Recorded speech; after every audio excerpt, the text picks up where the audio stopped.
The story opens in Afghanistan, where a staff sergeant rides with his younger brother on what should have been a routine support mission. The brothers joke around while fixing a stranded convoy, but beneath the teasing is a serious promise.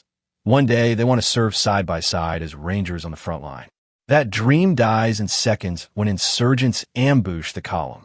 Missiles rip through the trucks, bullets tear across the road, and the easy banter turns into total chaos. An explosion knocks the sergeant unconscious. When he finally crawls back to his feet, the convoy is nothing but twisted metal and burning wreckage. Shrapnel is buried in his leg. Most of his unit is already dead, and the worst blow is still waiting for him. He finds his brother's body among the ruins and completely breaks down. That moment does not just end a mission. It leaves him carrying guilt, grief, and a memory that refuses to let him sleep. 2 years later, that same trauma still controls his life. He wakes from the nightmare on a bus heading to Ranger Assessment and Selection in Colorado, wearing a brace on his injured leg and quietly relying on antidepressants just to function. At the base, every recruit loses his name, rank, and personal identity. He becomes number 81. Even with his combat record, he refuses leadership, keeping everyone at a distance, because surviving when his brother did not feel more like a punishment than an honor. The course is designed to crush anyone who is faking toughness. The recruits are pushed through endless runs, water drills, sleep deprivation, and punishment workouts in freezing rain. Men keep failing and getting sent home, but 81 never quits. He also never connects with the team. He eats alone, trains alone, and acts like being better than everyone else is the only safe way to survive. To the others, he looks cold. In reality, he is terrified of getting close to anyone again. That distance makes him a mystery until the rest of the class learns what happened in Afghanistan.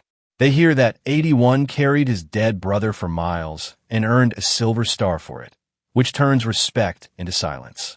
Around the same time, the news begins mentioning an asteroid passing near Earth, then reports that it is breaking apart. Nobody at the camp realizes those quick headlines are quietly setting up the disaster that is about to swallow their final test. After surviving the brutal qualifying drills, the remaining recruits are briefed on the last phase, a 24-hour exercise called the Death March. The scenario sounds simple enough. A classified aircraft has gone down behind hostile lines, and their squad must destroy it, rescue the pilot, and make it to the finish. To everyone's surprise, 81 is assigned as team leader. He has the experience, but not the trust of his men, and he is given command right before the mission stops being a simulation. The team lifts off by helicopter and is dropped in a mountain wilderness they mostly recognize from training. One detail bothers them: a private quarry shown on the map that has nothing to do with the exercise. 81 awkwardly tries to motivate the squad, but number 7 ends up giving the speech that actually steadies everyone. It is the first sign that this group might function if 81 learns how to lead people instead of just outrunning them. That night, something blazing falls out of the sky and slams into the forest nearby. The ground shakes. Trees bend. The recruits move in expecting another training twist, only to find a towering machine unlike anything they have ever seen. It is not a drone, and it is not human. The robot opens fire with missiles, lasers, and brutal precision, wiping out men before anyone even understands the target is real. In one instant, the exercise ends and a real war begins. The squad scatters through the woods, but the machine hunts them like it was built for nothing else. It shreds cover, blasts trees apart, and drives the team toward a cliff edge. When a bomb lands in front of them, the explosion throws everyone over the side. Bodies slam into branches and rocks, turning a training mission into a massacre. The few survivors hit the bottom broken, bleeding, and terrified, while 81 is forced to look at another ruined team and relive the worst day of his life. This time, though, he does not collapse. He realigns his mangled fingers, silences a screaming teammate before the robot can hear them, and starts organizing the wounded. Number 7 has a shattered leg. Another soldier is impaled, and everyone is waiting for panic to kill what the robot started. Instead, 81 takes control. He begins making hard decisions, not because he is suddenly healed, but because failure now would mean watching more brothers die in front of him. The survivors keep moving through the forest and reach a riverbank, but the machine tracks them again, scanning the dark like a predator. To save the others, 81 draws it away long enough for the team to regroup, then hauls them out into open grassland beyond the trees. There, while trying to set Seven's broken leg, he freezes at the sight of blood and briefly slips back into his convoy nightmare. Number 7 talks him through it, and that small moment of trust changes the team dynamic. Once 81 regains focus, he says out loud what everyone has started to suspect. The robot was never the mission objective. They have wandered into something much bigger than a ranger exercise. With no clean option left, he forces the squad across an exposed field and toward a raging river, then volunteers to carry a line across himself. The current nearly tears him away, but he makes it, proving that the man who avoided leadership is now literally pulling the team forward. Not everyone survives the crossing. One recruit is swept away, and the rest stagger on until they find a flare trap hidden in the trees. That confirms the original exercise really was supposed to happen here, which means real soldiers and instructors were caught in the same nightmare. When they finally reach the rebel village, it has already been annihilated.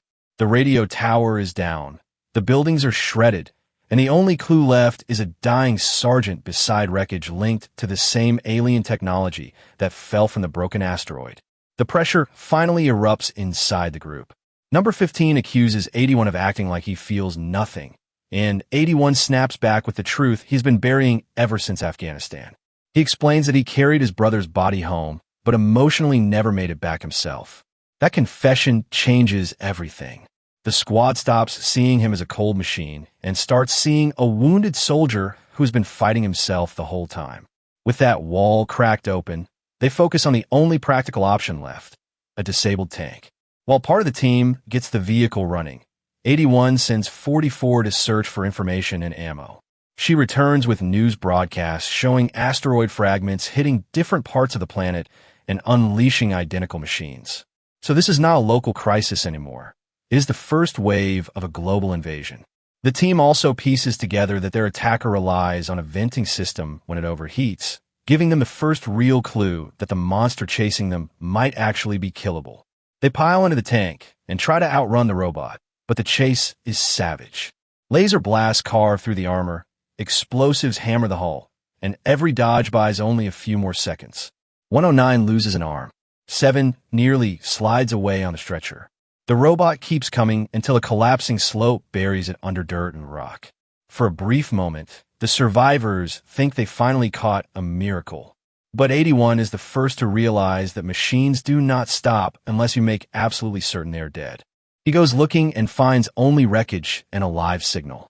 Then the robot erupts back into the fight and destroys the tank, forcing 81 to drag 7 away by hand through rain, mud, and darkness for hours.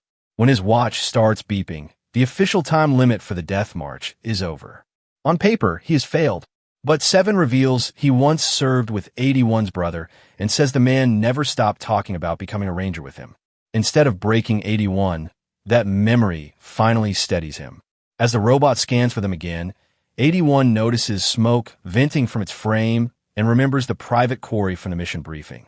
He hides 7, races ahead, and turns the entire site into a trap.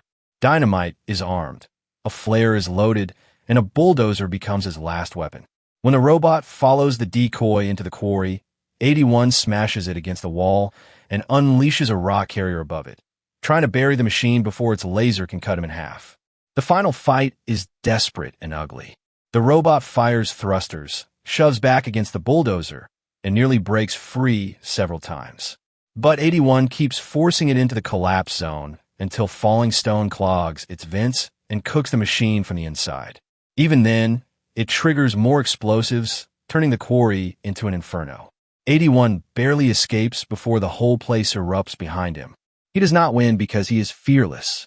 He wins because he refuses to abandon another brother. At dawn, he carries 7 back to base and walks into chaos.